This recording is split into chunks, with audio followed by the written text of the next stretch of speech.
তো এখানে কন্ট্রোলের ব্যাপারটা এবার হচ্ছে, যেটা বললাম, গাড়ি আমাদেরকে স্লোলিভাবে চালাতে হবে।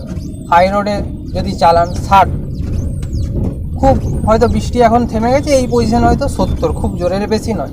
কারণ যেটা বললাম যে একটা কন্ট্রোলের ব্যাপার আছে, চট করে যদি আমি ব্রেক মারতে যাই তাহলে গাড়ি স্কিড হওয়ার চান্সটা বেশি থাকবে। আরেকটা জিনিস হচ্ছে, যখন স্পিডটা 40-এর উপরে থাকে, অ্যাবাভ স্পিড থাকে, তখন কিন্তু ক্লাচ করবেন না, এতেও কিন্তু গাড়ি স্কিড হওয়ার চান্স থাকবে। ক্লাচ করে ব্রেক করতে যাবেন, স্কিড করবে। ডান দিকে যাব, ইন্ডিকেটার দিয়ে দিলাম, ট্রাফিক আছে,